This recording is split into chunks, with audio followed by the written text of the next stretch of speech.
Good morning, everyone, and welcome to the Audit Committee meeting here at the Clacton Town Hall on the 27th of March 2025. Number one on the agenda, apologies for absence and substitutions. We've received no apologies, no substitutions, thank you. 2 minutes of the last meeting. I'm happy to move. I need a seconder. Yep, Councillor Morrison. Declarations of interest. Are there any? None. Questions or notice pursuant to Council Procedure Rule 38?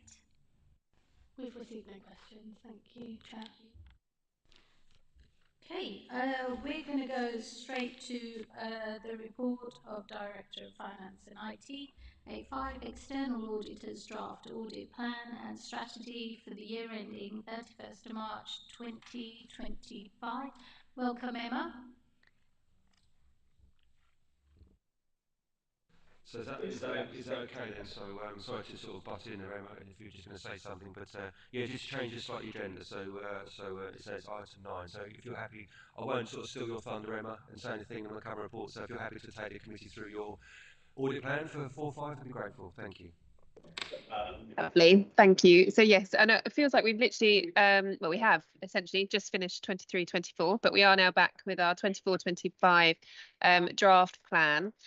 So the plan sets out our sort of approach for the year, for the 24-25 year end. So if I just take you through, I'll take it as read, but just pull out a couple of sections for you. So on page 3 of my report, which is page 135 of the combined pack, that just sets out our anticipated materiality.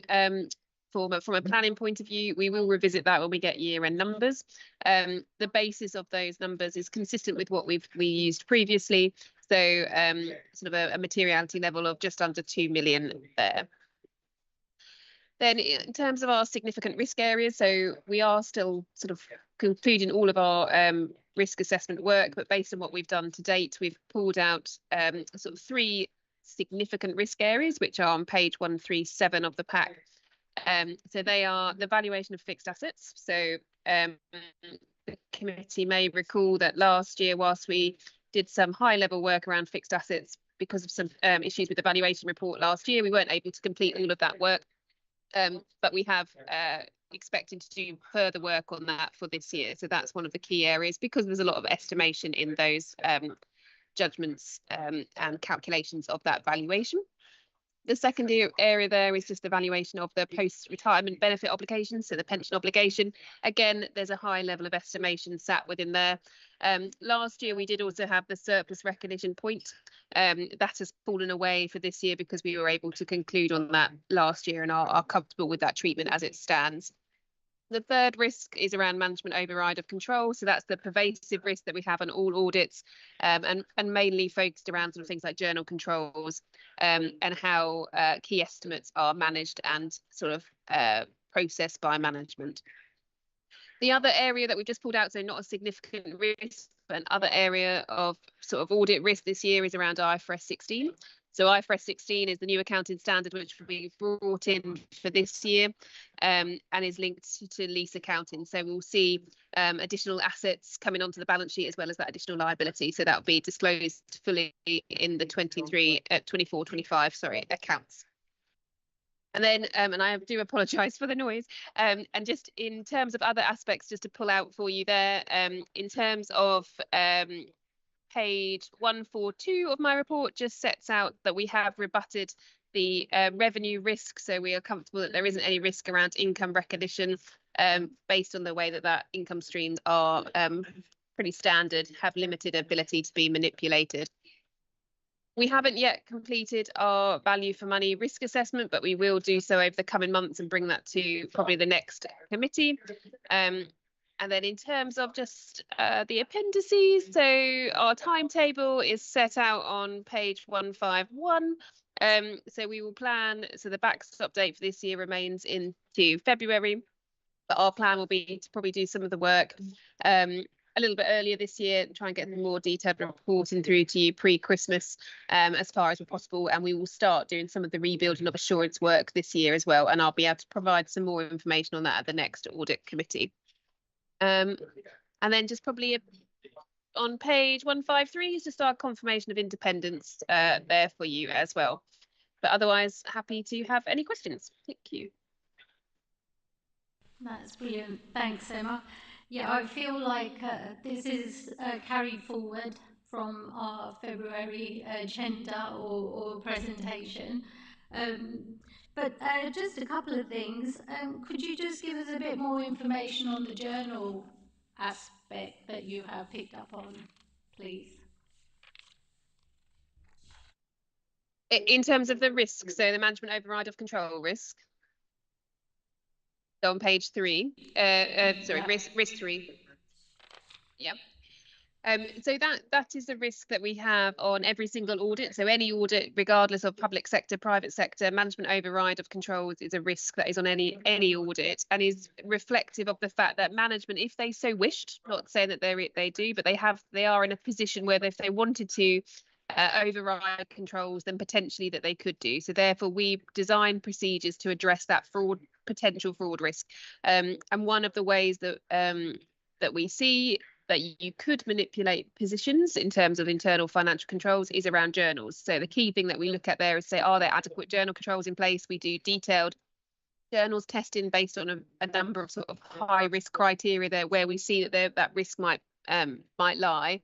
And similarly with estimates, as I say, so obviously if you've got an area where there's significant estimation, if management did wish to go and manipulate year-end positions, that might be one of the ways they can do it. So this isn't a heightened risk on tendering. It's not that we are saying there is increased risk or anything like that.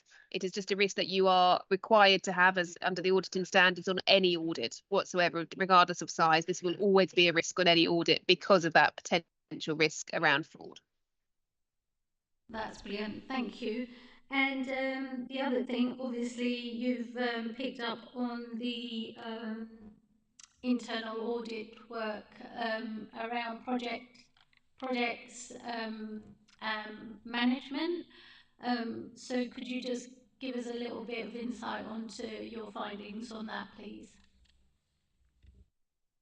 So again, I think the findings in relation to the project management came out as our value for money work at the end of last year for the 23-24 audit. We haven't yet completed any detailed work in regards to that for this year. So that will be something that we will do over the coming months in terms of our value for money work, looking at the response that's happened to that. But we will also obviously from the capital spend risk, so in terms of that valuation of PPE risk, we'll look at the capitalisation of any costs and how that has been managed. But that risk around sort of the internal audit finding will be part of our value for money work, which will come later. Excellent. Do we have any further questions for Emma? No? I think we're quite happy. Thanks, Emma. So, Richard, anything else to ask? No, nothing. We can pick up some of the recommendations in the total outstanding issues because we dragged those forward as well from our previous meetings. We can touch on those in a short while. Yeah. Part of later on the agenda. Brilliant. Emma, you're welcome to stay on. Oh, sorry. Yep, we've just got Ian Davidson, our CEO. Thank you. Just a brief comment actually with Emma here that I've appreciated the open way in which our new auditors have approached this. I think the document's very good. It's very clear. It demonstrates and even helps in different colours, highlighting different issues and then the approach. I think that the approach in terms of the conversations which we've had, whether they're on the difficult issues, whether they're on the big projects we've got coming forward, including the reference around the 60 million odd pounds in terms of spend, the reference around the PDU and about the approach, and having a look at that is actually really helpful and helps protect us as well, and is a good pair of eyes externally. So thank you to Emma and her team. It's been I will say a refreshing approach which we've had, so thank you, Emma.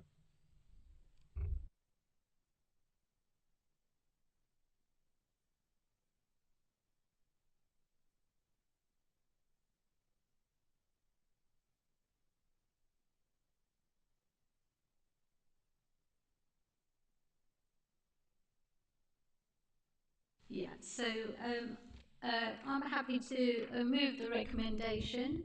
Can I have a seconder, please? That is on page 129. Thank you. Councillor Morrison. Brilliant. Thank you. Okay. Yeah. Sorry, Yes, Madam Chairman, I assume everybody was in favour of that. show of hands, please. Thank you. Yes, so now we're going to move to the report of the Director of Finance and IT, A4 Table of Outstanding Issues. That's page 85 to 128.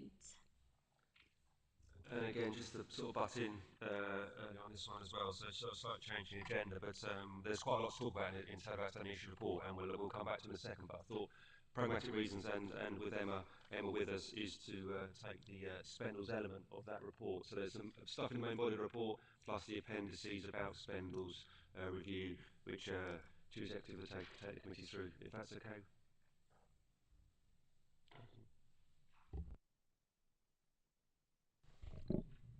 Thank you, Chairman, and thank you, Richard. So the report which I instigated followed on from the Section 5 report, which was as part of the report on the 24th of May 2024. I think it's really important to sort of say is that the audit role and the scrutiny role quite rightly are looking at this from different aspects. And scrutiny is concerned with the review of policy, it's concerned with the review of its formulation and the implementation. Whereas for audit, we're looking at obviously at governance, risk, and actually how that risk is mitigated and the approach which is being taken and the effective and the financial management. So quite rightly, from the aspect of you here today, also about going forward, what measures are being put in place or have been put in place to ensure if things go wrong that they don't go wrong again, basically.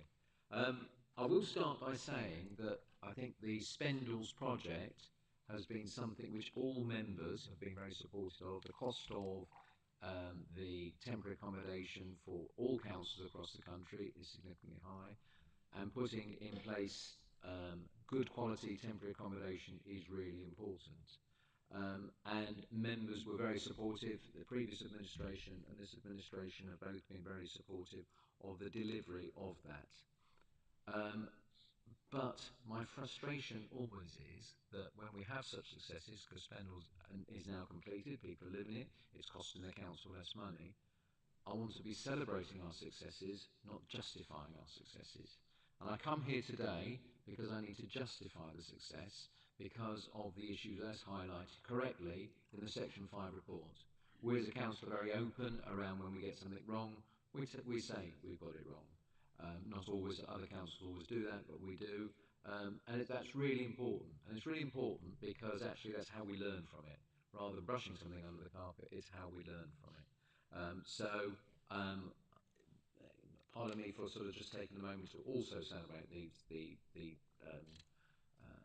spendles, but actually my frustration of needing to justify because the expenditure. If I can just talk a little bit about sort of just the background, so it just sort of puts it in some context. In 2017, the council received a report. This is in your papers of the then housing portfolio and approved a formal consultation on the future of what was a sheltered housing scheme, which was no longer fit for purpose as a sheltered housing scheme, and was about what the uses were.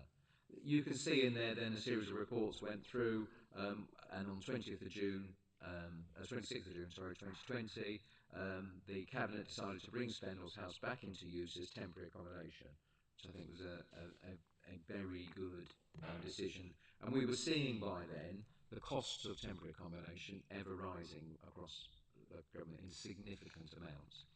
The move then to move that from there was then the procurement process was completed in accordance with the council's rules, and the lowest tender returned was 1.25 million. We know that from post-COVID going through, the costs in building, the costs in materials, the costs in stock went ever upwards. So in 2022, a further decision by the then Cabinet was proposed in order to consider a report on the review of the budget position, reflecting that and award the contract and agree to spendals. The council that also went to full council to decide to allocate additional funding for the project. As I say, the pressures on any building project were significant, and a proposal for the further decision went through.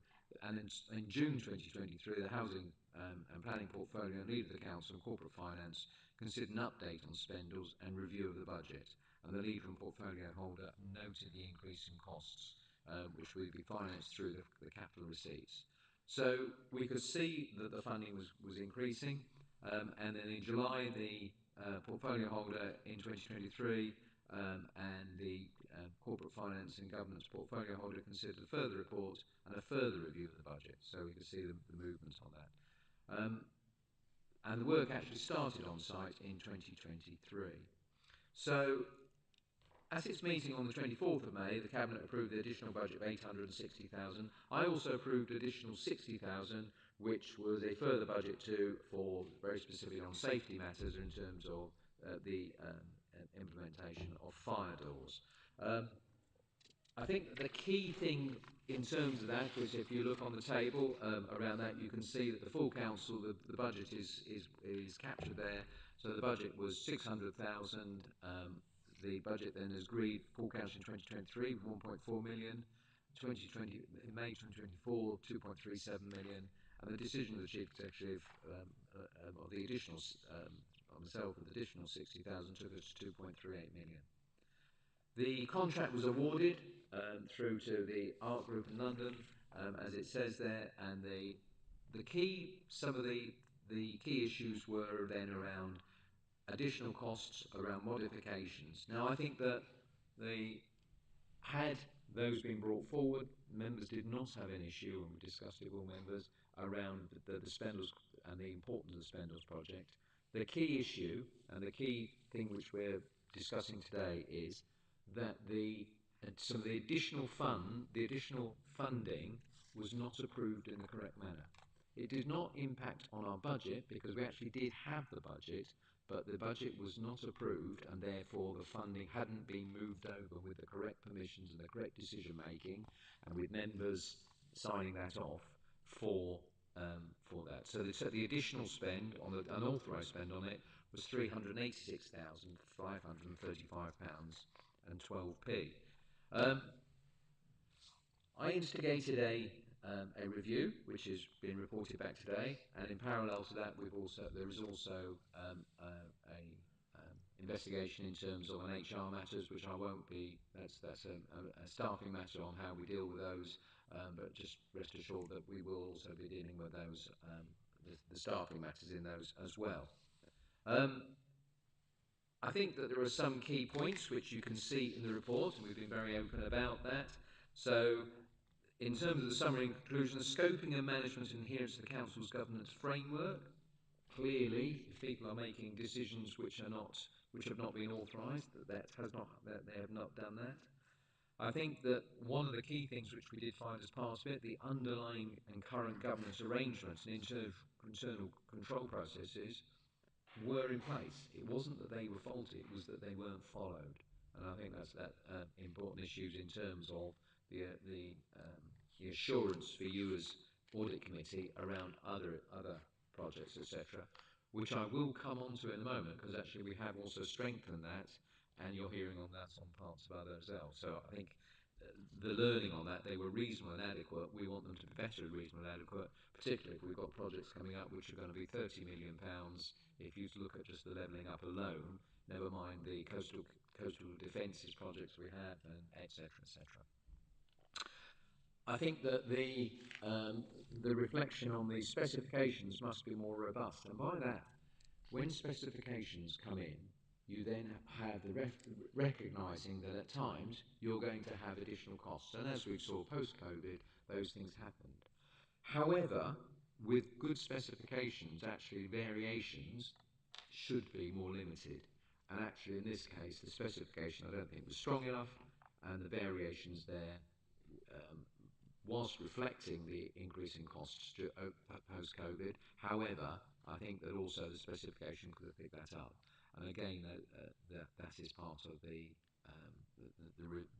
findings here, and part of our learning going forward for the future in terms of the new team which we have brought in.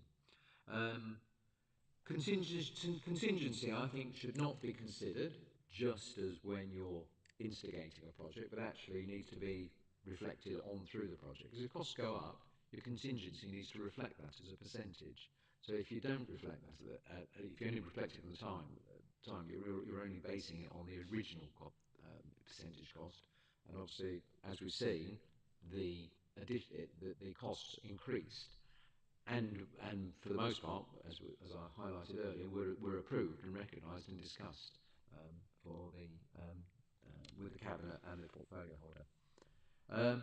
Project management, I think that there were issues in terms of project management.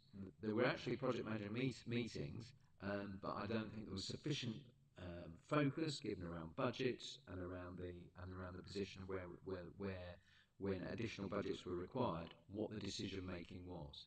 There was a recognition where the budget was coming from, and therefore certain officers felt, well, if the fund's there, that's okay. The bit that didn't link up was saying is, but where's the permission to move that budget from there?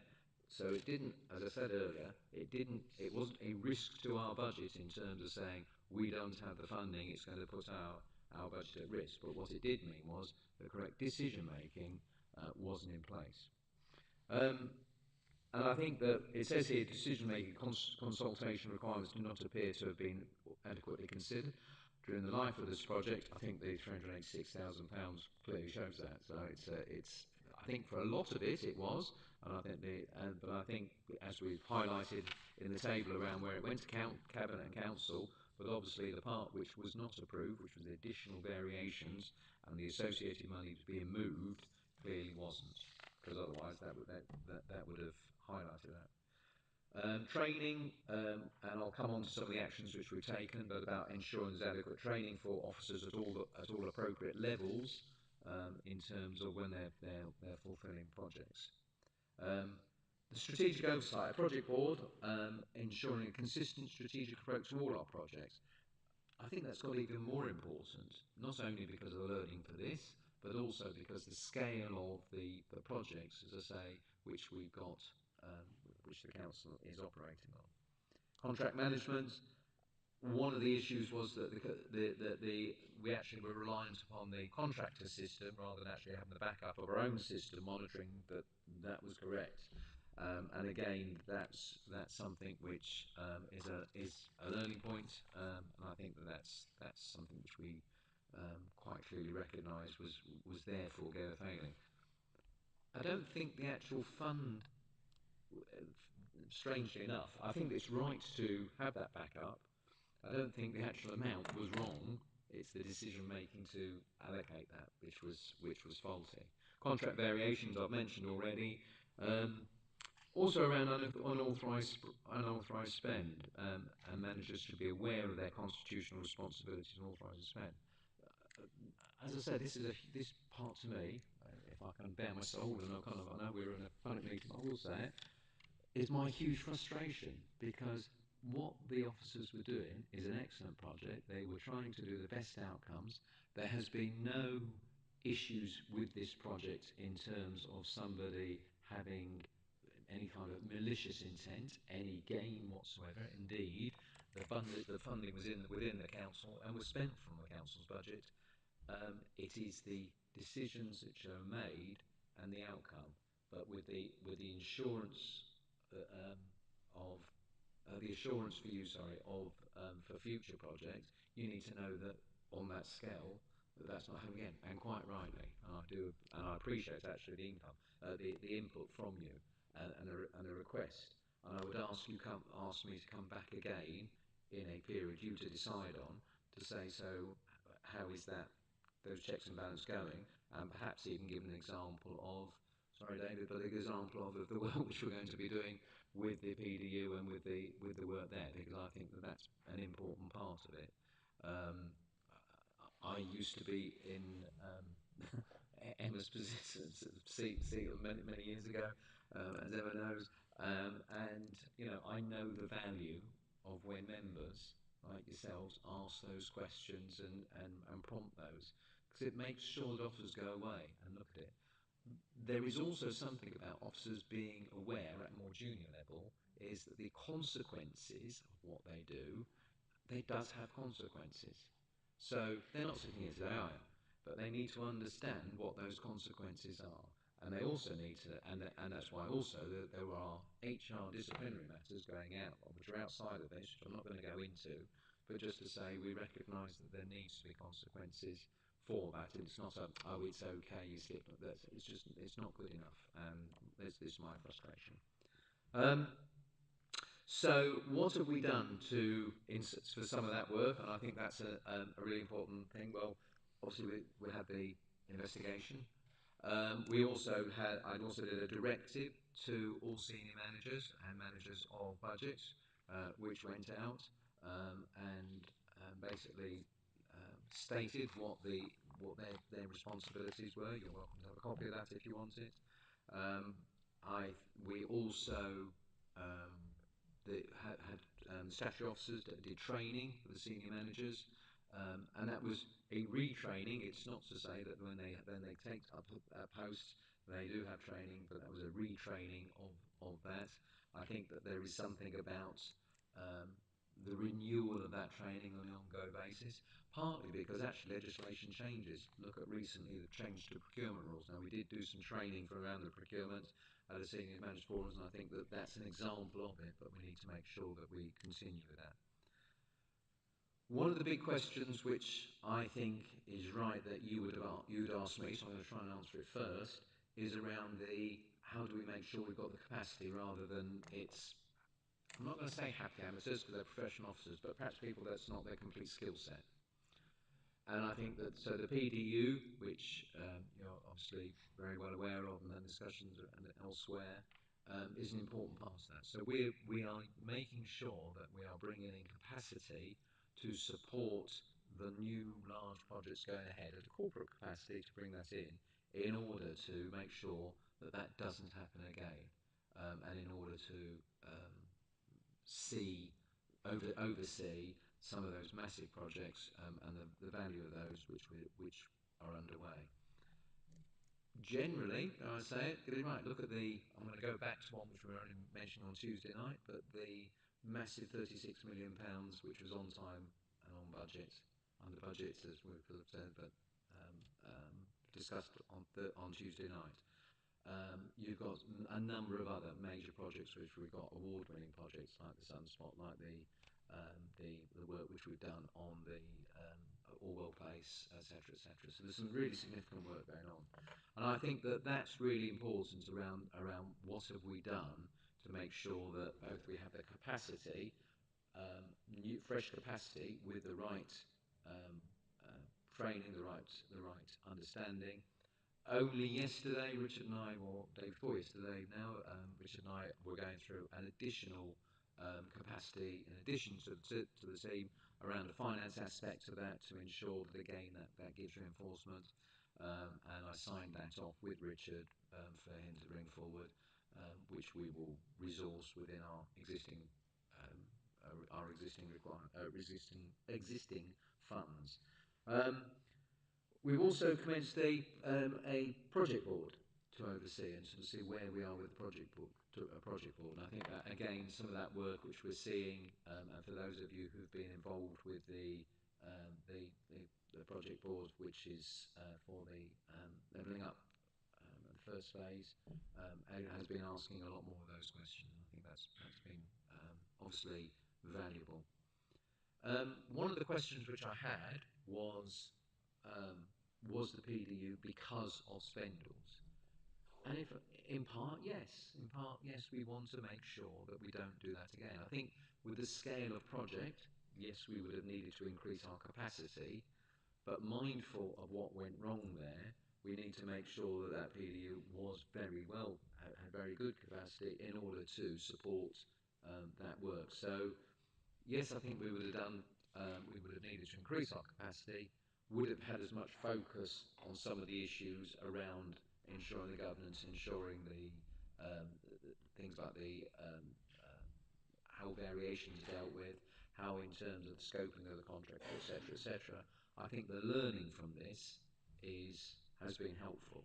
So I don't want to have a 385,000 unapproved spend, which was within our budget. I hasten to add, but unapproved spend.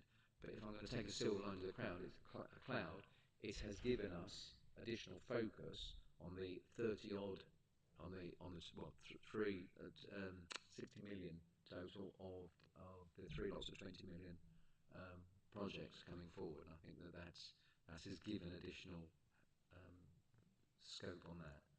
So that's a quick run through from me. I'm very happy to take any questions. I think that as a council, we are always very open about these things. We don't hide them. Actually, we want to learn from them. And I think that and the question which was asked of me about is, does that affect the potential for other funding? And actually, I think it doesn't, and that's because when we do make a mistake, we don't try and brush it under the carpet. We come out, we talk about it, and as a result, we're seeing, we are punching above our weight as a council in terms of the diverse projects which we are leading on. I just hope that learning carries forward to any future LGR organisations. Thank you. Thank you, Ian. Thank you for your openness, transparency, and thank you for the steps that you've taken in learning from this. And we would very much like follow-up sessions on this. I assume it's still going further, as you said, with HR, etc. So yeah, we look forward to that. If I may, Chairman, I'm very happy. I mean, what would be perhaps good to say is wherever we're up to in 6 months, we'll come back in six or the nearest month to wherever that is. Come back in about 6 months and actually just talk to you. I won't have all the answers for everything, but actually it will be a good temperature take on some of the projects which we've got ongoing to give you assurance that where we are with those, or if we've made any mistakes, because they do happen. Can I just use one very, very sort of slightly trite thing to say, is that if a council doesn't do anything wrong, they've probably not done anything.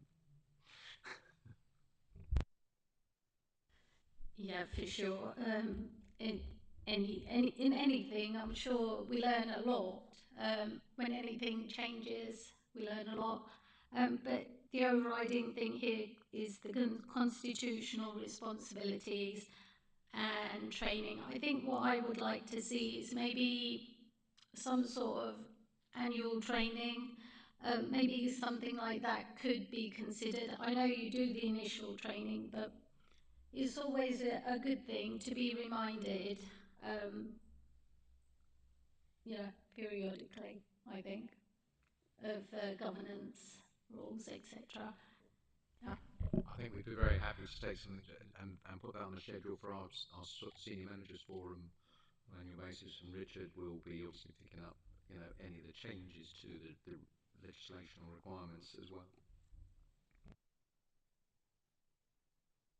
I suppose just bring it back to that kind of those practical next steps as well, which I think that's exactly it. That's one of those things as well. There's a lot of learning here. I mean, as you said, we can't forget the fact that there was the issue which was in the reports, is that it was an authorised expenditure that someone didn't follow the rules.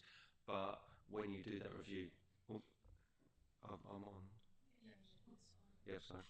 Um, is is the learners come from it, and I think as well the conversation. I think it touched on induction. Now I think that's a really important point. Is that when we have new members of staff that join the council, even if they don't know all the kind of the whole process of the decision making, they know what question to ask and who of, because then at least they won't kind of go down a path and say, actually, we know we're gonna find the information out. I think that induction is really important, and we talk about in here about that kind of follow up. More senior people, you've got to go into that bit more detail, and actually people who progress through the organisation. Is that actually when we do those kind of follow-ups with induction, we can look at who's got promoted and worked their way through authority, and invite them along to those induction sessions as well. And as we said, with that kind of simulations forum and bits and pieces. I think in terms of going forward, page 89 is kind of, it talks about practical and pragmatic response to various issues, because we've got the learning from this one. There's a lot of learning there. We've also had recently a report that went to Cabinet around the All Play scheme in Dovercourt. There was some learning, because basically our investment sort of strategy is actually, when we do major projects, let's come back, review those projects, financially and non-financially, and learn from that. So there's going to be overlap on that one. We've got another one upcoming as well with the Sunspot that's due to go to Cabinet shortly, and I'm sure that's going to be the same case again, where there's actually learning points from that one. You undoubtedly find there's a lot of overlap with that as well. So what we're saying here is let's take those together. We've got our annual review of governance upcoming shortly, and I think let's kind of take those all together and come up with that action plan. Because we had that training recently about your responsibilities, and it's that what happened, how did it happen, and what we're doing to prevent it happening again. So I think this is suggesting that we go and pull that learning together as part of that annual review, which forms part of the annual governance statement, and then have a really concise action plan, which would include induction on their training and other bits and pieces. So you know exactly what we're doing. And it's a nice segue into as much that as you said about the PDU, the Product Delivery Unit, in terms of that's a reaction to what's happened. I think when you hear from David in a second, I think that'll give you equally great assurance about what's going on behind the scenes to make sure these things are sort of headed off before they occur again. We'll come back. Are you happy that we sort of, that's quite a nice link into David, who's joined us with PDU, because that is a fundamental part of that learning. I don't know if you met David, the committee. Do you all know David? Probably not I don't know if you have to. Yeah. Yeah, I think Councillor Morrison. Yeah.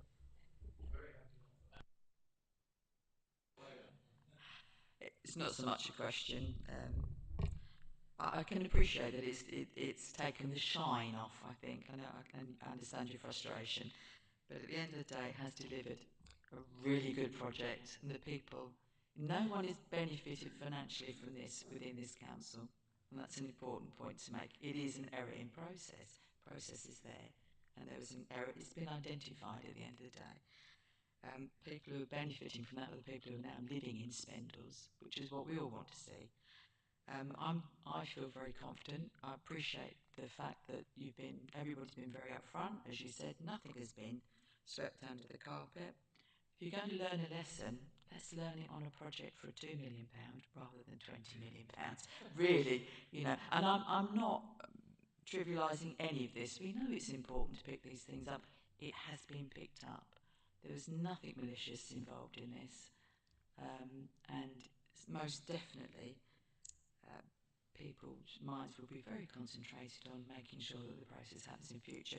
The question I was going to ask you initially, which I'd written down, was about capacity, but you've covered that, because I'm sure that would have been an element within that. And at the end of the day, none of us are 100% perfect. We are human beings, we're not robots. I'm quite happy with what you're looking to put in place. Thank you very much for the explanation. Thank you, Councillor Morrison, and I think Councillor Fairley's got a question. Thank you, Chairman. Yeah, I'd like to fully align myself with everything that Councillor Morrison has just said. There is absolutely no doubting the importance of the Spendles project, and that we should have gone forward with that, and the same decisions would have been made. Those decisions would have been made. The fact it's a mistake, it is a spoiler. It's a spoiler. However, it cannot take away from what we actually, as a council, have achieved and the staff have achieved. I'm really pleased with the detail within the report, and I just, the training aspect especially, and Ian, you said yourself, it's at all levels. I think there must be that opportunity even for more junior staff to be able to go, hang on, actually, have we done that, or have we done? So those checks and measures need to run through from the more junior staff right up to senior management. Capacity is equally something that I'd have concern about, and I think that 6 monthly check as we move forward is a really, really important thing. But I think we are fully supportive of the suggestions that have been made within the report, and thank you very much for coming and speaking to us about it. Thank you. Thank you, Chairman. Thank you. And I really do appreciate that, and you can feel my frustration around taking the shine off. But you are right. I mean, having visited and having seen the people who have got decent quality accommodation, it is really important. Um, a- and the other thing, which in terms of the capacity, which was a learning point, which I didn't actually say, but is if you have during the course of a significant project any lengths of sickness, it's about actually how you also make sure that is plugged. And again, I think that was something which we've now also picked up about where is a point of failure, and that became a point of failure. So I think that's a really important one. But thank you and appreciate that. I kick myself too much. Thank you, Ian. Yeah, Councillor Steady has just sort of said, could we formalise those suggestions, comments in the minutes, please?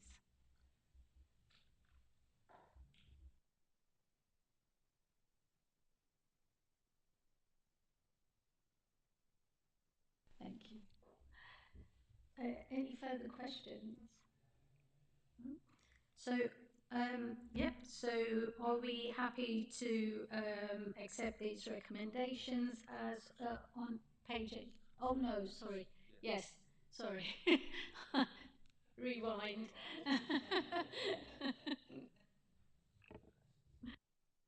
Yes, so thanks for that. I think we're sort of suggesting with David joining us today to take you through because I know you had those queries last time about the PDU and wanted to know a bit more about that, which is really useful.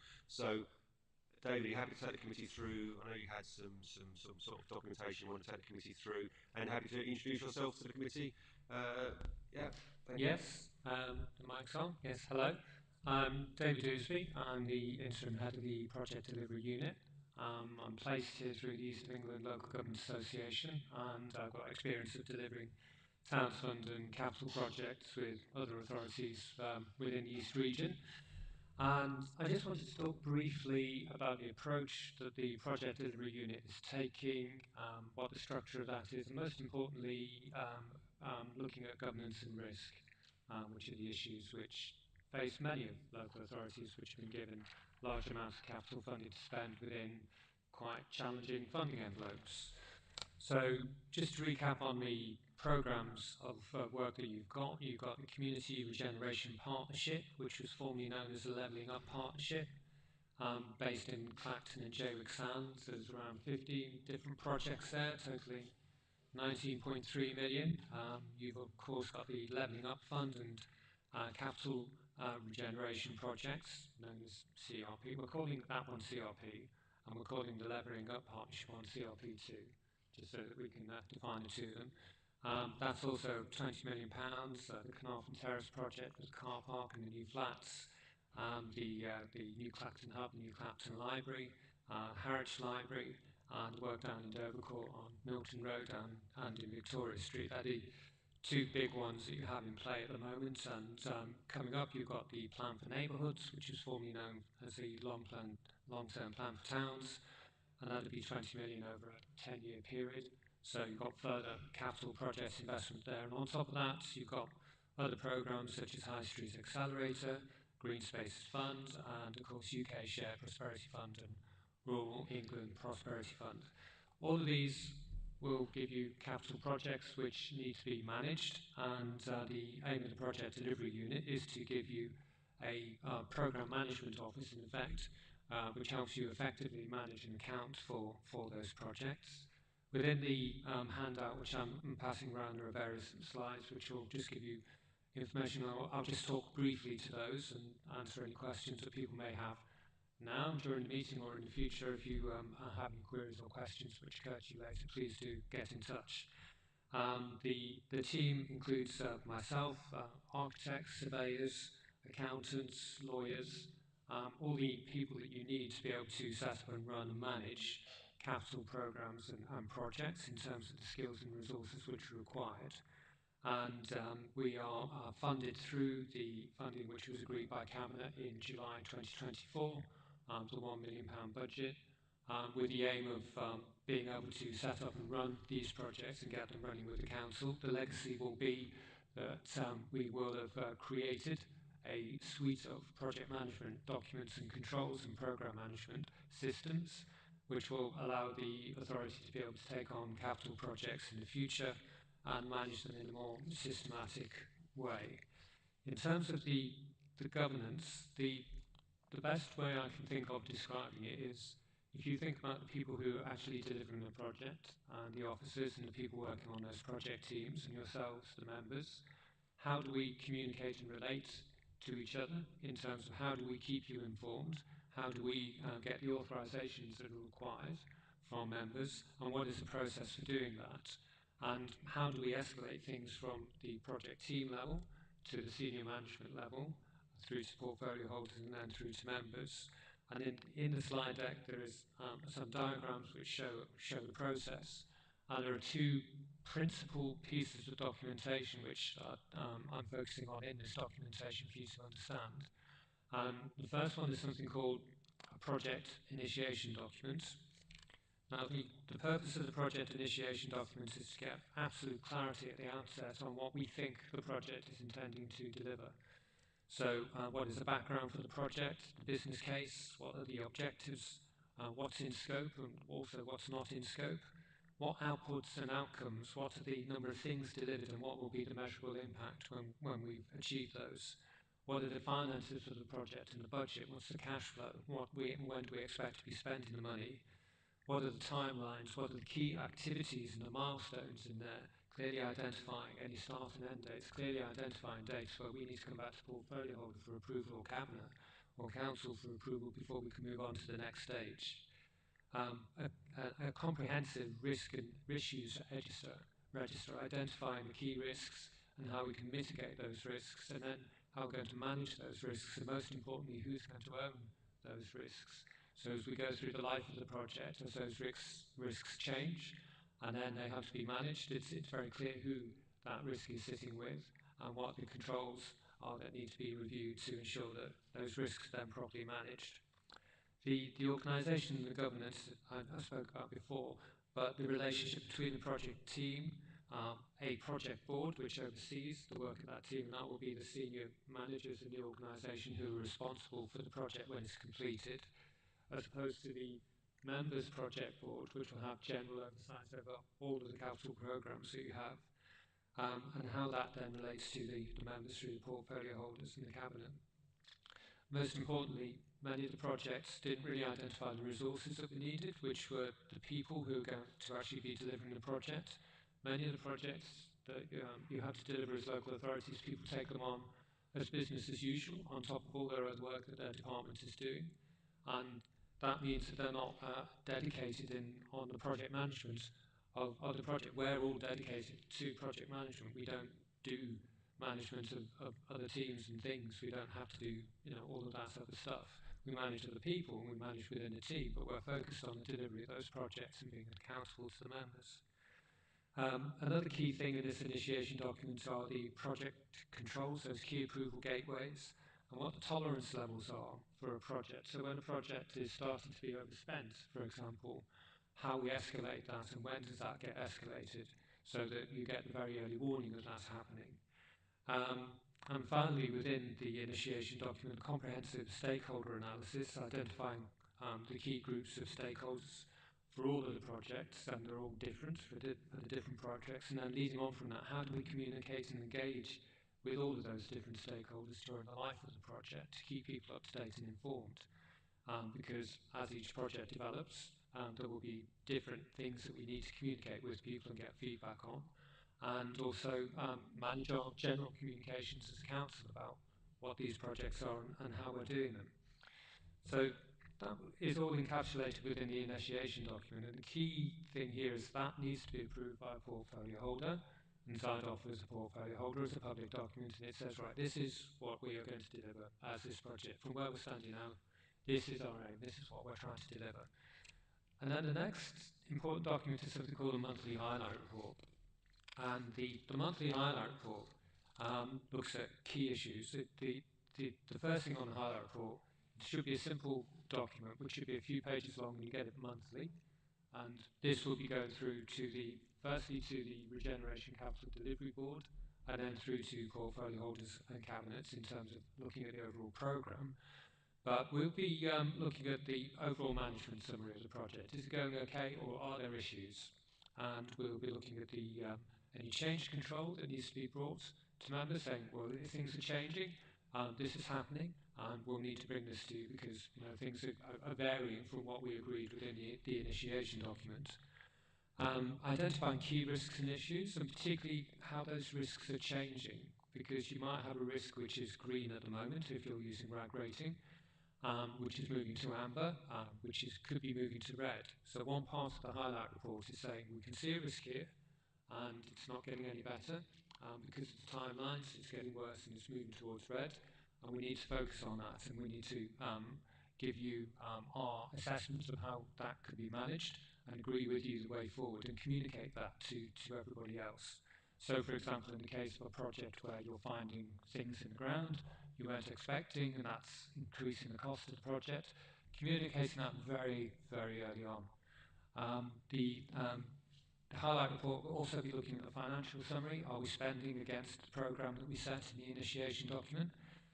We use that as an indicator as are we on progress in terms of what we said we were going to do. There would also be a programme as well showing the timelines. Are we on target to hit these key gateways we said we were going to achieve, where we need to come and get further approvals? Also, the highlight report should identify if there are any resource issues. Are there people who have gone on long-term sick, or have we not been able to recruit to a particular post which is needed to be able to deliver the project? So ensuring that that's identified. And finally, an update on the communications and engagement, and particularly what's happening over the next few months with the project and the way that's going to be communicated and how the engagement is going to be taking place. So all of this will be through monthly highlight reports, and the intention is for these to be public-facing documents so that we can be transparent about how we are proceeding with the projects. But before they go public, they go through a process of going through from the team to the project board to senior managers, portfolio holders, and then being published. And that will set you straight in terms of how you're managing your projects and how you're being accountable for them, how you're getting early warning about the projects going forward. I just wanted to talk a little bit about the risk management and what some of the key risks are with all of the projects that you've got going forward that we can see. The main risk is corporate capacity. It's a substantial additional workload across the whole council, and this is something that we need to pay particular attention to. But you can mitigate that by having a project delivery unit which is working in a systematic way. But that project delivery unit needs to mesh and work with the existing functions within your council and across other councils, such as Essex County Council, who we're working in partnership with. And that needs to be reviewed regularly to ensure that all of those connections and resources are working together. LGR is obviously a big issue going forward. That can be a big distraction for the organisation as you have to dedicate resources towards that. So we'll keep that on the risk register and identify are there any resources within the project delivery unit which are being pulled away to have to deal with that project, and ensuring that we're not, if that is happening, then how is that impacting on the delivery of these programmes, and how are we going to ensure that we remain properly resourced. Another key risk is you have so many projects going on. There are many different interfaces between the projects. So if you're thinking of in Jaywick, for example, you've got Jaywick Healthy Homes, Jaywick Open Space, Tudor Fields, which is a walkway which is going from Jaywick Sands and Jaywick Green Sands over to the Tudor estate. You've got community transport, you've got bus services, improvement to bus shelters and things like that going on there. So there's quite a few different projects which all interrelate and interface with each other, and they need to be coordinated. But then if you think about the communications and engagement from the public's perspective, they're just seeing us as one council delivering these projects. So how do we communicate and engage with the communities to bring them along with us and to explain in a coherent and simple way about how we're doing things? It's quite easy for projects to run in silos, and when you take a step back and look at it from the public perspective, it can look like chaos, but it might not look like that from within the organisation. So that's why we identify that as a risk and just ensure that do we know what the project interfaces are, and are we managing those? Procurement is a risk. We've had a change in procurement legislation, and that's making procurement more interesting. And we have a procurement resource with Essex Procurement Partnership, but it's still quite new the way that we're working with them. And so that requires very close coordination and monitoring at the moment, and we are getting there, but that's something that we need to keep reviewing. Are we on top of the procurement, which can take some considerable time, given that we have a lot of different procurements to do. We have a lot of professional team members to appoint, we have a lot of contractors to appoint, and we have to organise that into a programme of work so that we ensure that we have the procurement resource in Essex County Council to be able to support us in that. Public consultation and engagement I mentioned earlier, but you cannot really consider that enough in terms of these projects, particularly in the light of what's happening with local government reorganisation. Anything that central government says that makes people start thinking about how things are happening. We need to ensure that we have that, and that's why we have dedicated resource from the project delivery unit going into the comms team to ensure that we're effectively funding another comms officer to help manage the communications about our project into the wider narrative in the communication plan for the council. Another one of the risks is a lack of success. We do something that doesn't actually change anything, there aren't any positive outcomes. So that's a risk that we have to consider all the time in terms of the scope of the projects. Is it actually delivering things which are going to make change and are they going to make measurable impacts? Another risk is reporting and ensuring that we are presenting the information. We've been good at presenting the information to CLG, the Communities of Local Government, previously DCMS, but we haven't been mirroring that reporting internally to the council, which is why I'm introducing these monthly highlight reports so that you get a more real-time explanation of the projects and how they're progressing. You can see it in more detail and have more opportunity to talk to us about it. And finally, the last risk is about subsidy control, which can be managed, but it's just something that we do have to consider because it is a risk with some of the projects. If we're giving money to other organisations, how do we justify giving that money to organisations to buy a minibus, for example?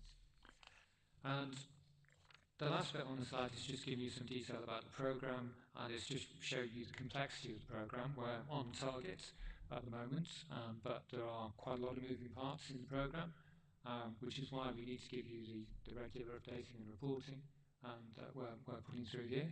Where we are at the moment is that we are in the stage of getting the initiation documents done, and to be honest, people are struggling to put these kind of documentations together because it is quite new to them to be able to bring everything together, but they are coming together. You do have a project management playbook within the council already, and it is based on that information. Our colleagues in Essex County Council have a project management workbook as well within their authority, and it's about bringing these controls that are already there. It's like going into a shed and seeing all these tools and people not really knowing how to use them. It's getting them used to using these tools and saying this one does this, this one does that. And I'm putting them together, and that's the process that we're going through with the organisation at the moment. Thank you for your time.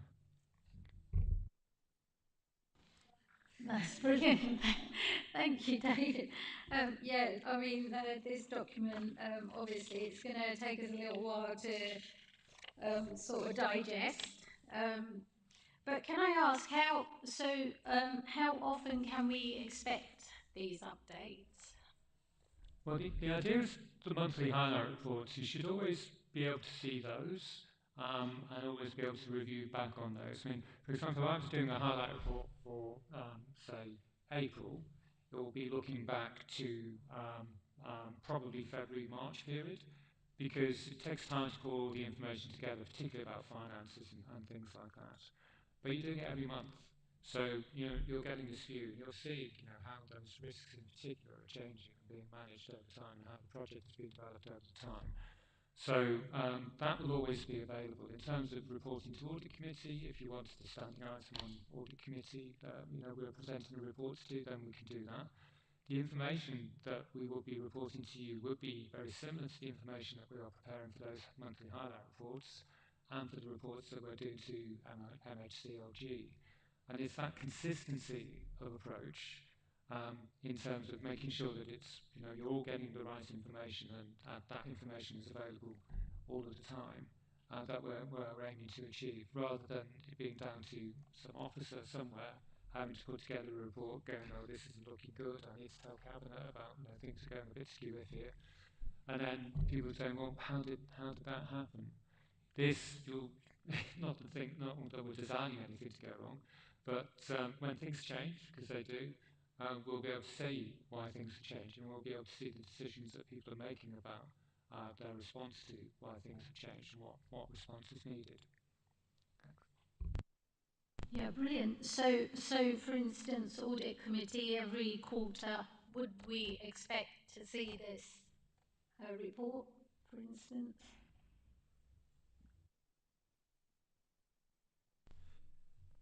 Yeah. I mean, again, I think for me as well, just hearing you sort of talk, David, as well, and basically what you just said there, I think going forward, is a way that it's a question in my mind, is that we report to Cabinet on a regular basis on our financial performance reports, and we report the capital program. The capital program is the kind of the culmination of all of that work, and you get a sense of the financial side. But I'm just wondering whether we have a conversation about whether we design like a dashboard appendix to a regular report that you can get a snapshot, because you can obviously have updates where we are with the project bits and pieces. But I wonder if we do that in a slightly sort of smarter way, with it's available as part of that kind of financial and non-financial elements of the report. So I think there's certainly an answer in there somewhere. We can have a chat about that and see how we can sort of generate something that you kind of keep. We don't lose you in everything in the information, but a nice dashboard. We see exactly where we are with these projects. Because I said the most significant things we've done for a long while. So I think you posed a challenge and a question. Let's have a look at that and see if we can find something that gives you that real good snapshot of where we are with these projects going forwards on a quarterly basis. Yeah. Sorry, did you want to add? I was just going to add, and of course that ties in nicely with what I said about me coming back, and that we can do that together and make sure it's in the dashboard and that there's things to report. If I can give you one example of one of those ones on the dashboard changing, which are external circumstances. In the last few days, Health have announced 50% reduction in the ICBs. Whereas before that might have been very secure funding, think that's very clear, we know where we're going on certain aspects of the project. That may make a significant difference, and we don't know that. Only last night the ICB met and they made some announcements. So we know that those are the sorts of things. I'm not reflecting on discussing that for the individual, but I'm just giving that as an example. Circumstances which we could not have foreseen in terms of the change would be something which would change some of those risk registers, change some of those actions, and actually incorporating that as therefore you could see that changing on your risk dial there, would be something which you go, oh yes, and we can see why. So you're kept well informed. Oh, brilliant. Councillor Fairley. Thank you, Chairman. Thank you, David. That was a really interesting presentation, and I will be absorbing it in detail. I think it was brilliant. So many questions jump into your head, and they're probably quite individual questions, but your brain goes sort of spiraling off, doesn't it? So and Ian mentioned earlier when talking about spendles, and we were talking about sort of the contingency aspect of a project. So within this, I guess each individual project may have like a mini budget allocated to it, and contingency would be a line within that.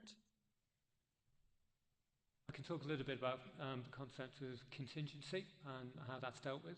So at the early stages of a project, you would have quite a large contingency because you don't really know a huge amount about it. But the idea of a contingency is to try and reduce that through the project by gaining more certainty. If I can give you an example of a typical one with construction, if you're working on a site where some of the sites that you've worked on here, such as Spendles, for example, you're working on what we call made ground, in that there are things in the ground already, that have been put there previously, but we don't really know exactly, what they are until we get into the ground to do that. So if you take the approach of saying, well, we have a project budget of a certain amount of money, and we're going to give that award to a contractor, and they're going to build this lovely thing for us. If you said instead, we've got a significant risk that we haven't yet identified within this project, we're going to think about engaging with contractors earlier on. How can we do that? Because we want to try and quantify that risk in the ground. And how do we do that? So typically an example I can give you for West Norfolk, ground conditions are always known to be terrible. So on projects there, we would let a separate groundworks contract initially to find out how much work we needed to do in the ground and do that work in the ground for the substructure of the buildings and the services, and something called ground engineering to support roads. Then once we've done that, then we'd finalise what we call the superstructure work package, everything that you see above the ground. We wouldn't try and design the superstructure without sorting the stuff out in the ground first. It gives you more certainty over cost, and therefore you can reduce your project contingency. So if you then go through the programme of the delivery of the project, you reduce that contingency down further as you get more and more certainty. In terms of construction generally, the way a contractor manages risks is they'll think, what are the biggest risk packages, first of all, and it's usually groundworks. So they'll try and get a firm price on the groundworks. To get a firm price on the groundworks usually means quite a lot of investigations in the ground to get that firm price. Once they have that, then they can be more confident about the budget for things like windows and electrics and roofs and stuff like that, because they know where their supply chains are who do that. They know roughly how much that's going to cost, and they can give a price for that, and it wouldn't have to have much contingency to it because they know they can go to the market and get reasonable pricing for those kind of things. So the idea is you start with a bigger contingency, but you use that contingency and you design it out effectively towards the end of the contract. So you end up with as little contingency as possible. The worst thing that you can do is enter into a contract and have a contingency which isn't big enough. And the best way to ensure that you have the right amount of contingency is to do as much investigation as you can on the most risky items before you commit to then entering into a contract. So breaking it down into the pieces and dealing with the riskiest stuff first, and then dealing with the less risky stuff after, and it'll give you more certainty in terms of the timescale for delivery and more certainty in terms of the overall cost. I can't say that you'll get a cheaper product out of it, but you will get a more realistic product out of it. Thank you. Thank you. Really useful. That's really useful. So you also mentioned, so next point, you also mentioned sort of that the engagement, public engagement around projects and understanding, and I do think that that narrative is really vitally important for people to buy into what we are trying to achieve and that messaging. So you equally said that is considered within the project management aspect. I liked that. And then you mentioned how this might fit in with LGR. So when we're looking at sort of the different arrangements for project delivery that many local authorities may have, do we know what those differences are in relation to what you are putting forward here? How do we go about bringing those together? Do we know what other councils do? Is it something that can feed out? How do we share that information and bring it together so actually perhaps we are all sort of looking at what we do in a similar way prior to sort of the big bang? That's a really good question. Districts tend to be simpler in that you have portfolio holders and cabinets generally with district councils, and therefore the line of governance is quite close. I'm talking to you now. Whereas in the county council, the governance is through more of a committee system, and the members are somewhat remote really from the overall programme of what's being delivered because there's so much that's going on. The organisations are much bigger. Therefore, the governance is more complicated. However, they do have similar processes to the ones which I've outlined here in terms of how do you escalate things and how do you agree tolerances. It's understanding where do they sit. In terms of LGR, I think the challenge is trying to understand what would the new authority look like and what would be the governance structure within that authority, and how soon can we get a handle on that so that we can control and modify the approach that we have to ensure that it's reporting to the new authority by the time that you have a new authority in place. You'll have a mayor, for example. So, you know, where do we sit in terms of all that accountability in terms of the mayor? You know, what's within the mayor's purview, what's within the unitary's purview, and if indeed it is a purview. But trying to ensure that we have similar system controls to the county council is the best way that we can do things. But there is a big difference in terms of the governance in the county council and this council, which is why with all the projects where the accountable authority, I've ensured in here that every single project has been signed off by our portfolio holder because we're the accountable authority. If it's county council is the accountable authority in the future, perhaps on other projects, then that's going to be a bit more complicated because those governance controls are really quite different. Sorry. Thanks, Ian. Well, can I just clarify that point? Because actually, of course, it won't be the county council because the county council won't exist. It will be the new unitary authority, and nor will we exist, and so therefore it will be so there is a transition period where prior to the shadow authority, you sort of referring to the all-member briefing and the around the LGR transition, there will be a transition period where we'll have a shadow authority which will be elected in May 2027.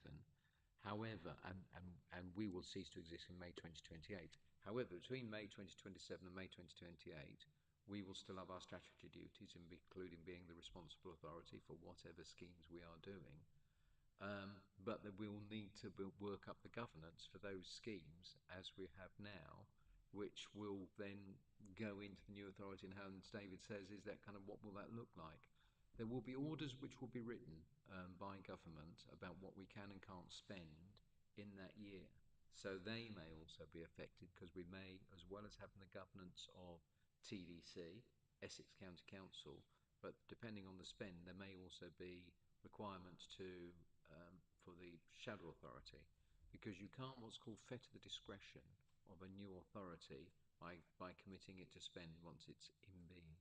So therefore there will be a additional layer of complexity for the governance and the spend arrangements between May 2027 with the election of the new unitary authority and April 2028 when we no longer exist, Essex County Council no longer exists, and the new unitary authority takes that forward. How that's going to happen, of course, we don't know what the order is going to say. We don't know the number of unitary of authorities which will go into the unitary authority, and also we don't know in terms of whether there will be, and this sometimes happens, is once the mayor's elected, which will be May 2026, whether a joint committee will be established between 2026 and 2027. So the authorities will still exist, but a joint committee which will have joint powers in there, a bit like we have with the planning one for the Garland community area. That's a joint, a formal joint committee. So David sort of highlighted the even more complex landscape as we go across the next 2 or 3 years. Councillor Morrison. Thank you.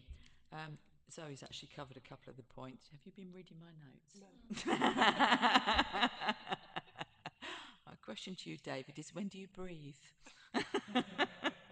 No, that was very impressive.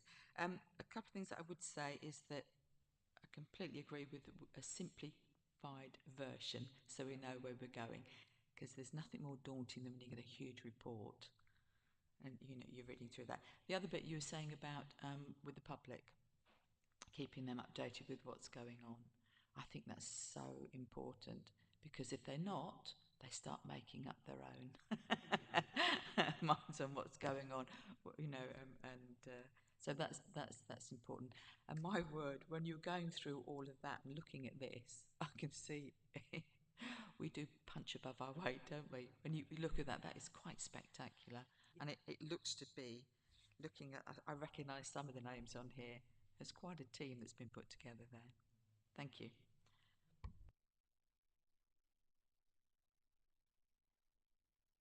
Okay, I think, questions finished. I've scribbled down some comments there. We can revisit the recommendations possibly, because I think one of the point that's about not necessarily getting a recommendation back here, but actually audit committee's role is designing an influencing process for the full council. So having a dashboard type approach for the full council, not necessarily just for the committee, I think it's a really useful thing. I think we try and capture that in recommendations. I think it's really useful. So, but yes, this report's doing quite a lot, isn't it? There's a lot in this one. We've hung a lot off for this report, and I think if you're happy with the more kind of the usual stuff we normally bring to you as part of these reports, which is the appendices on the annual governance statement and anything's outstanding. Karen, are you happy to take the committee through those items, and then I'll pick up because we've got the independent person as well that we need to pick up on this one as well. So we've crammed a lot into this one. So. Chairman, if I may, sorry. Yeah, thanks. Can I save the committee about half an hour by leaving? Because so my apologies, but I've got to go to another meeting. So that may well save you some time me going anyway. So That's fine.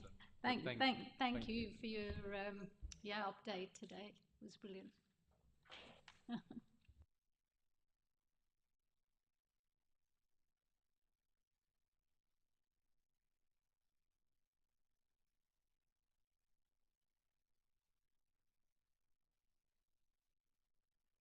Yeah, thank you, David. Yeah.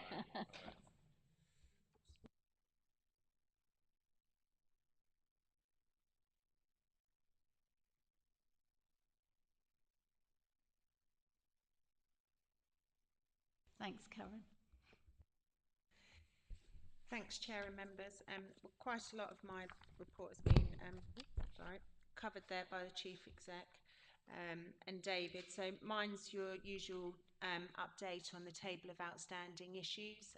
Appendix A and B is the committee's outstanding issues and the AGS outstanding issues.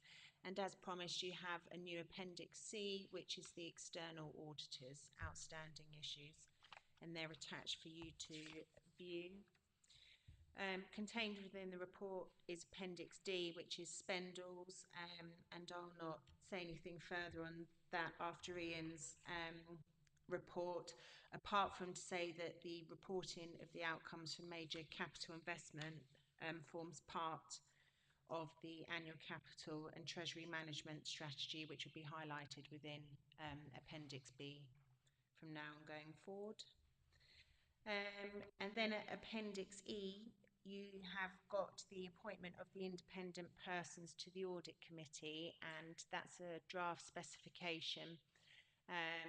It's fairly complete, but we would ask for the committee's perusal on that and input as to anything else that you may like included, and your thoughts on that going forward, and then Richard and I can take that away to complete that piece of work. I'm happy to answer any questions on any of those. Thanks, Karen. Yeah, I think we've covered quite a bit. Any questions for Karen? Councillor Fairley. Thank you. Just on the independent person specification. With that independent person, it possibly doesn't relate specifically to that. My understanding was that this would be somebody that would sit on this committee, but are they looking?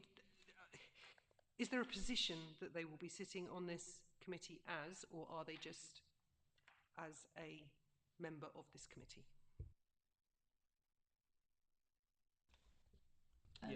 Yep, Rich. Sorry to go in. Yes, so the idea is looking at what sort of guidance and best practice is that they would have so it's like a non-voting member. So it's to assist you. So when you move and vote against recommendations, that's not. We can change that. I mean that's what we need to discuss. But fundamentally, it's kind of an advisory, independent role with no voting rights. But again, that's what we can. It's in our gift. We can decide what we want to do with that. I think what's worth saying as well is what we hope to do, and we're not sure because time's always difficult, is that where we can get together. Because one of the things that I think it's quite standard stuff in there about, you know, eligibility and bits and pieces. I think one of the things we discussed before about what gaps you're trying to fill, what expertise do you want, what support do you want from an independent person, and that's just looking at the skills and your work program, which we'll talk about in a minute, is kind of person you want to support you in that role. So whether we do that via email or perhaps we get together, perhaps organise something, we'll get together and have a good chat through. Good, we'll do that, and then the idea then is to bring that back to the June's meeting as a kind of a formal one that you can then approve onto, and then we've got to go through full council to get that all sort of approved and in place before we recruit. So yeah. Thank you. Chairman, if I could just add to that, the idea of the independent person when their council has finally appointed them, the idea has been considered of them being the chairman of the audit committee. That was considered at the review of the Constitution Working Party. They did not support that concept. When the Cabinet then considered the Working Party's findings of its review of the Constitution, Cabinet also agreed that they were not in favour of the independent person being the chairman of this committee, and the Cabinet's report on the review of the Constitution was considered by full council on Tuesday night, and there was no amendment put forward to have the independent person as the chairman of the audit committee. So I can say with confidence that it's the council's official policy that the independent person, once they're appointed, will be a member of this committee either with or without voting rights, but they will not be the chairman of this committee. Thank you, Madam Chairman. Thank you for that confirmation. Yeah, I did see that at council, and I did see that the Constitution Party have added 2 extra members for our audit committee as well. Yeah. So, no, that's brilliant. Thank you. While we are talking about the independent member, so some things that we might want to consider, for instance, do they still have audit experience? Do they have accountancy experience? Certain things like that.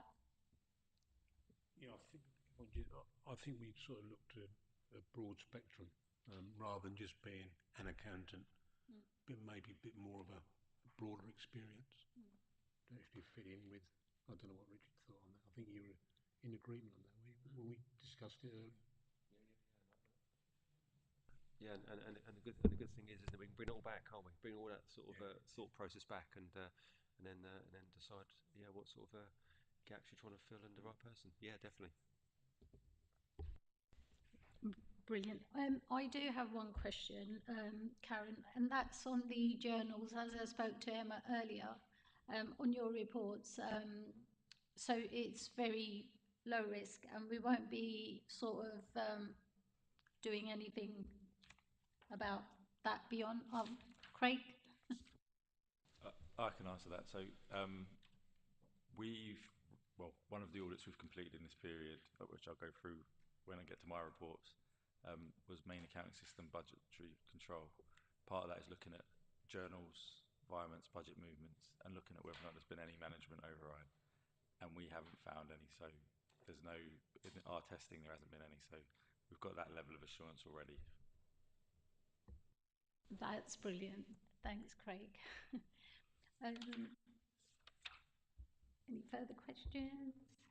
No. Yeah, Councillor Fairley. Sorry, it's around valuations. In terms of the valuations, Emma put as being sort of high risk, and what work can we do to help mitigate against that risk internally?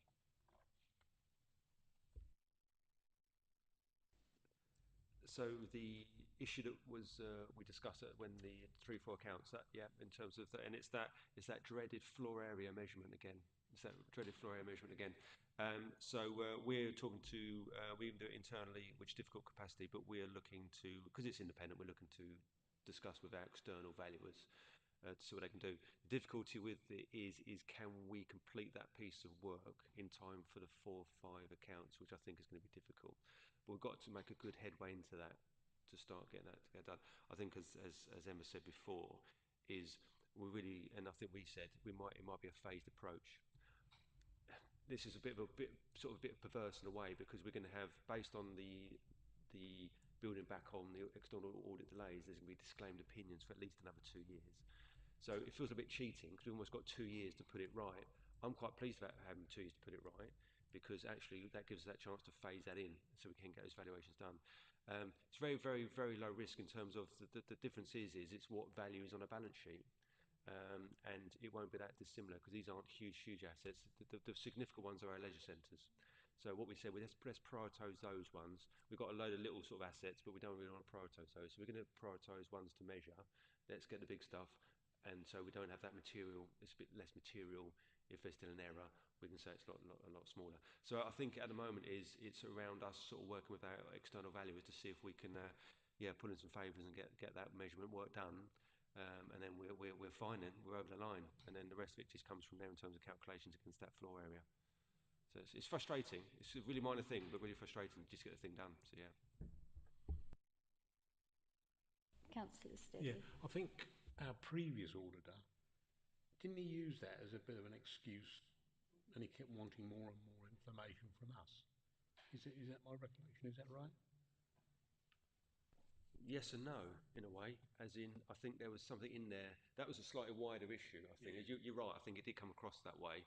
I think at the moment with KPMG, it's that real pragmatic. It's just that without floor areas, we cannot finish off the valuation, because the assets we're talking about, specialised assets, they're all driven from that floor area, where that sort of price per square foot times by the floor area gives you that kind of that starting point. So without it, we're really struggling. So from a really pragmatic perspective, it's simple as that. So it's all on officers. We've got to resolve that and sort out. So I can't. Last time I think it was a slightly subtle difference with our old auditors. I think with this one, it's down to us. We just got to get it sorted, and it's how quick we can do it in a pragmatic way. Yeah. Sorry, Ian. Thank you, Madam Chairman. I was just going to suggest, in relation to the recommendations which are on page 85 and continue on 86, maybe adding a couple more in based on discussion that we've gone through on this item. I was going to put forward for members' consideration a paragraph C, which would be that the Chief Executive be invited to attend a future meeting of the committee to give a half-yearly update on the matters relating that were raised as part of the consideration of Appendix D, the Spendles Capital Scheme Review. And also I was going to put forward for members' suggestion that a paragraph E, that would be that officers be requested to produce a dashboard style reporting mechanism for updates on the work of the project delivery unit that can be submitted to the audit committee and full council as appropriate on a regular basis. Thank you. And yeah, I think I'm happy with that. Richard. Which is fine. Can I suggest a slight amendment, because it's slightly scary of the commitment that we make, is can we sort of just soften that slightly to explore opportunities to capture the work of the PDU?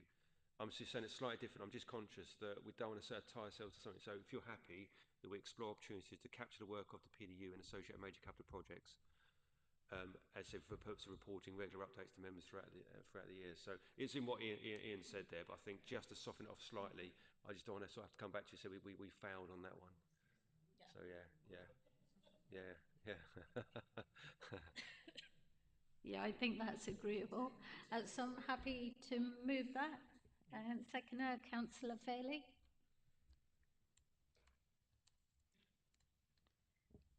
In support, And show of hands. Thank you, Ian. Thank you. Yeah, brilliant. Right. So, back to our agenda. And so I think, yeah, we're on the report of the internal audit manager, A1 report on internal audit January 25 to March 25, and the internal audit strategy and operation plan 25-26, and this is on pages 11 to 46. Thanks, Craig. Thank you, Chairman. I'll try not to go into too much detail. We've had a lot of information today, so I'll try and keep it short if I can. I quite enjoyed David's presentation as well, if I'm honest, because we've talked about project management a lot here, so it was music to my ears to hear all of that, if I'm honest. I don't think David realises now that it's easier for us to audit them because there's quite a lot of measured processes in there. So, today I'm going to go through. I've got 3 reports really. My first one is the periodic report that I usually give to you, which is all the work that we've done in the period since we last met.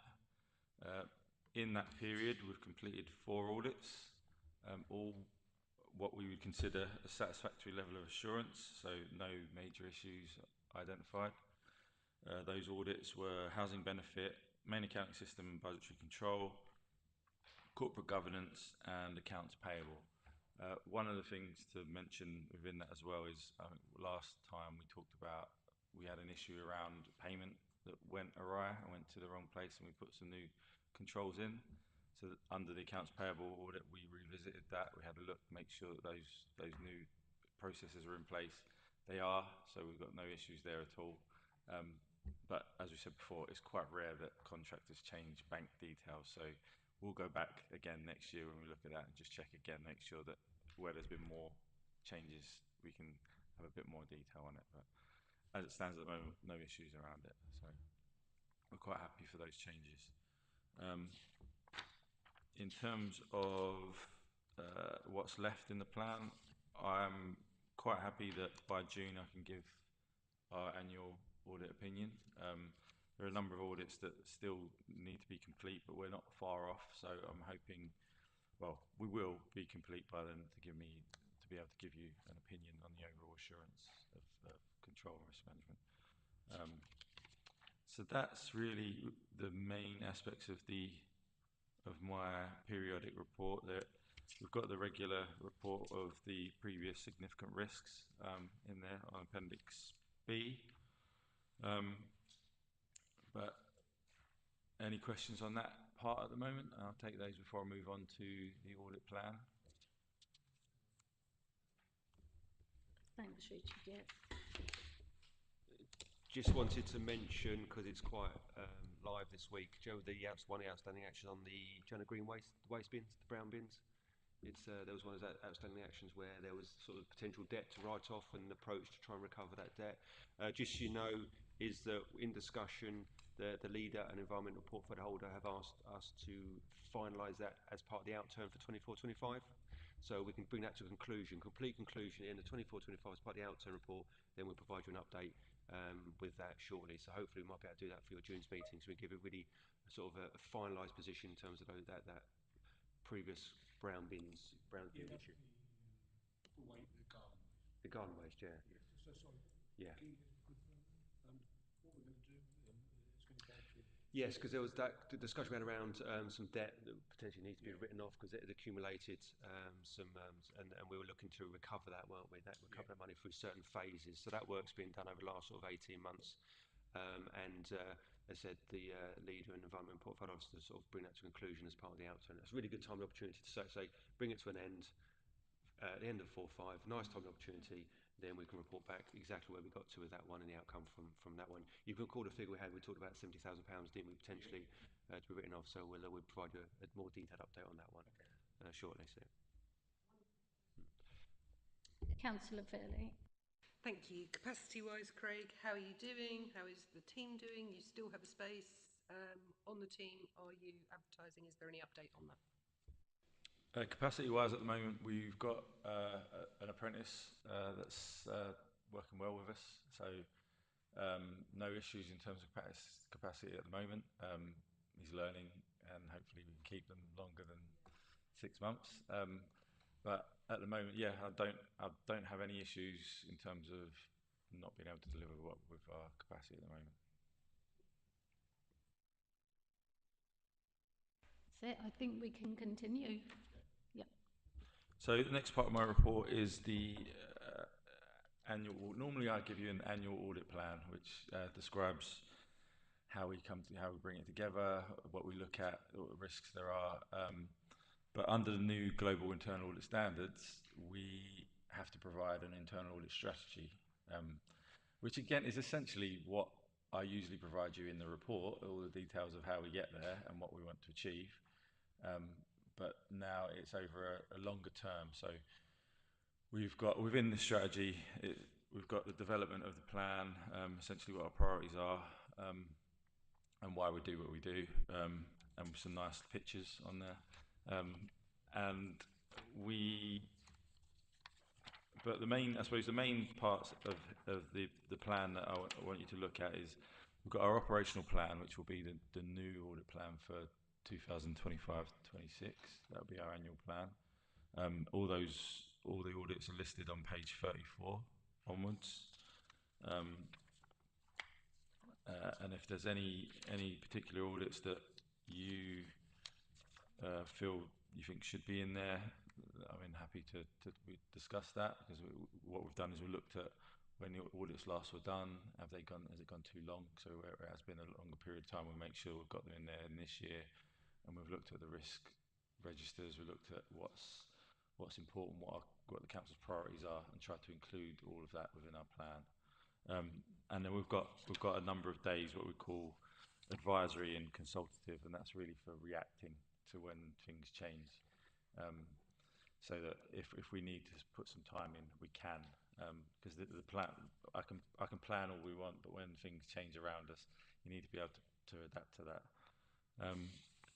The other part of the plan to look at is what I've given you is a 3-year plan. So essentially, in the column from page 40, I think it's page 40. Yeah, page 40. We've got essentially what we call our audit universe, which is most of the auditable areas that you can, if not all of the auditable areas that you can look at within an organisation, and particularly this organisation. So I've tried to plan ahead. So for 2026-27, 27-28, it gives you an idea of what we would put in those plans going forward. And again, it's when I come to you and I say, oh, we can't do this audit because of whatever reason, that there's no resource, that the team don't have resource, I then say, what about this audit? Well, by having this plan here, it gives you, we can have that discussion. So you can say to me, actually, you've not included that audit. Why don't you replace it with that one? We can have more of a discussion on it. It's just trying to make it more open and transparent. I'm not just telling you this is what we're going to do. We can have a discussion on that when we've got a spare capacity, or those days are back in the plan. So that's sort of essentially what's behind that. And then we do have a little bit at the end of it that talks about LGR. And although it's a 3-year plan, things may progress, things may change. So it's not set in stone, and it's just providing that extra bit of resilience, really, and an open discussion. So any questions on that at all? Yeah, so the 400 days are spaced out over the 3-year period. No, so the 400 days are per year. So we provide 400 audit days per year, covering all auditable areas across the council. So that's in line with capacity, I assume. Obviously, we haven't got 400 days in a year. So we set that out based on the capacity that we have. Yeah. Brilliant. And yeah, I feel like the 3-year plan, it's working towards LGR, right? Yeah, I think so. I think it's just that, again, it allows me to change things. So next year you'll have the annual part again, but then we may know more. We may not know more about how that will work. So then we can add that in. and then it'll be a rolling 3-year plan, so it will change every year really. So. Any further questions? No? Good? Yep, brilliant. So, anything further to add, Richard? Nope. So then I think we're... Yeah. I'm happy to move, and Councillor Fairley to second the recommendations as on page 11 and 12. And show of hands. Thank you. Brilliant. So the next item then is the report of the Internal Audit Manager, A2, Anti-Fraud, Corruption, Strategy and Fraud Risk Register, pages 47 to 76. Craig. Thank you, Chair. So this is my last report, the Anti-Fraud and Corruption Strategy. So we have to provide this to you every year and review the strategy. And what I've done is any changes that we've made, they're highlighted in red. So I have added a few things in there in terms of what we look at when we're reviewing. So there's the Fighting Fraud Locally strategy that CITFA and a number of organisations provide as a bit of a guide. So you can look at that to update your own anti-fraud and corruption strategies and processes. So I've just added that in there. I've added a little bit more in there about fraud prevention and global internal audit standards.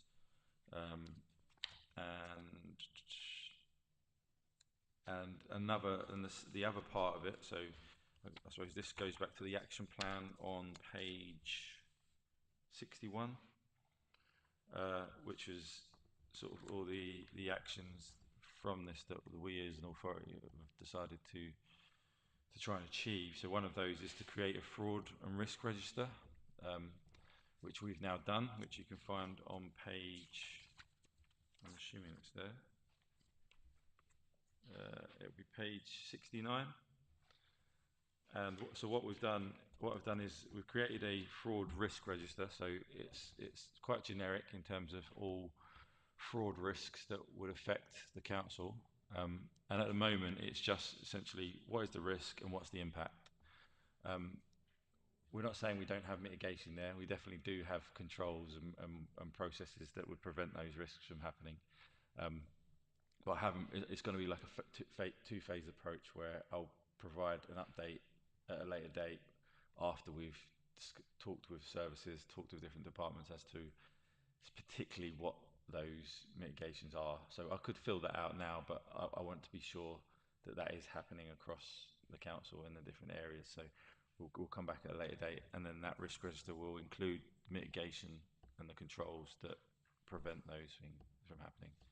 So, and another part of the action plan that we're hoping which we'll provide in the future is looking at how the anti-fraud and corruption strategy, in terms of how we use that and the work that we do. So we don't currently give you an update on the fraud work and compliance work that we do. So we're proposing that every 6 months, part of my periodic report where I can just update you on the audit work, we'll give you some idea of the fraud work that we've been doing as well. So the fraud awareness training, so tenancy audits, that sort of thing. And it will give you, and then you can actually look at how that strategy comes into play and what we use it for and how it impacts our work. So that's another thing that we're going to propose to do. So September time, we'll come back with an update on that.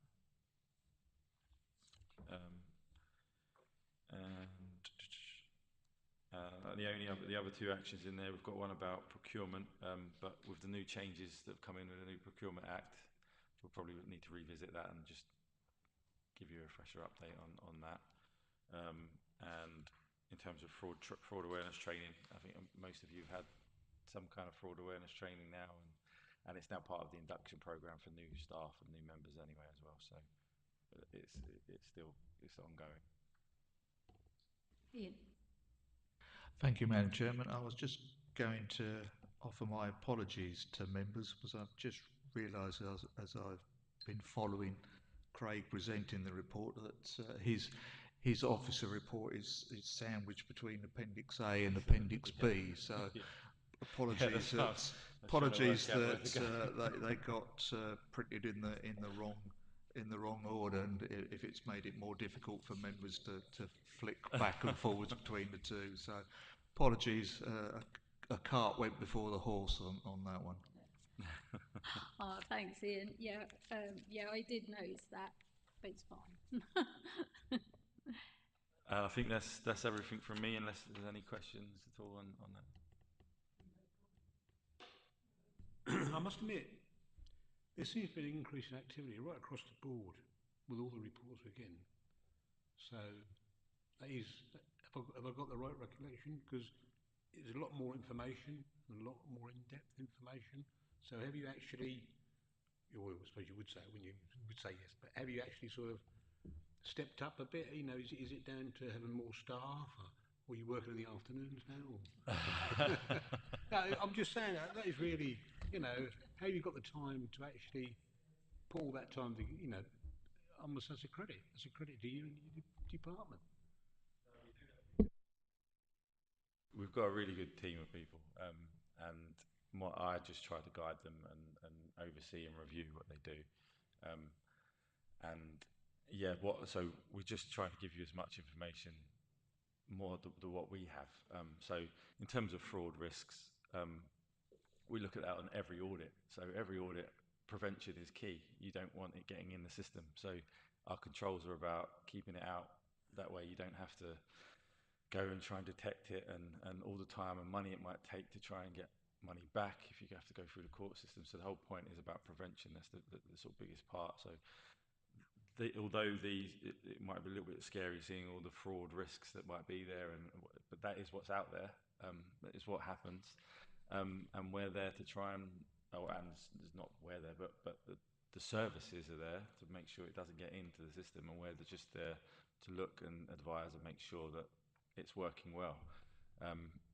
So we're just literally just giving you all the information that we have and what we're working on, just so that again it's more open, transparent. You can see that it's there. We're not just sort of saying this is all happening. We're not doing anything.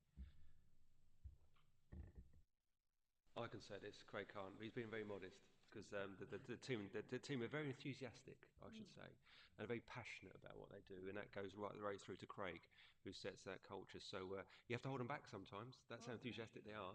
But no, it's great, and it's great. And you said when you've got a team like that, you know, it's great. Because I think for me as well, what the frustration I find is that a lot of authorities don't take an interest in fraud and anti-compliance work. They think it's kind of an add-on and it's got a lot of value. From my own view, and I know I share that with yourselves, is what a completely wrong way to look at it. Is that it's public money, and we should be looking after it the best we can. So, and it's great team.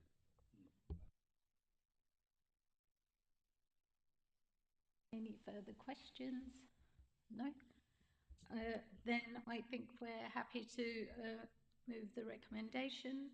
I'm happy to move, and seconder, Councillor Steady, and show of hands. I'm getting it. Okay. So, we are then at report of the Director of Finance and IT, A3 Audit Committee Work Programme 25-26, and I think that's Karen. Thank you, Chair and members. This is just to inform you of your upcoming work programme. If you're not exhausted from today's session, I hope you're fighting fit for the new municipal year.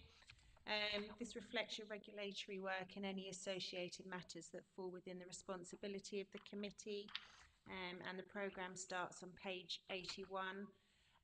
You'll also see on page 83 as well that you're not getting off in a half-hearted manner, and that there'll be additional items coming to you throughout the year. We shall try our best with capacity and when the items fall to include them within scheduled committees, but it may be that we need to do some additional committees as well in order to do them justice.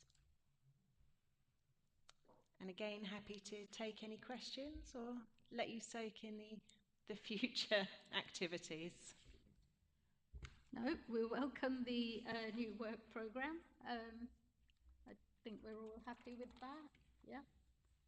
So, yeah, I'm happy to move that. Recommendation is on page 77. And the seconder, Councillor Fairley. And show of hands.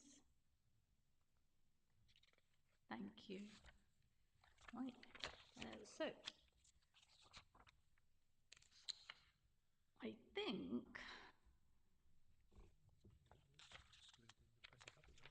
yeah.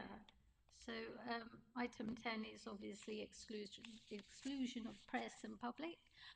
So I will now just say that the date of the next scheduled meeting. Oh, sorry, Ian. Carry on. So yeah, that next meeting has yet to be scheduled. So I will say thank you for attending.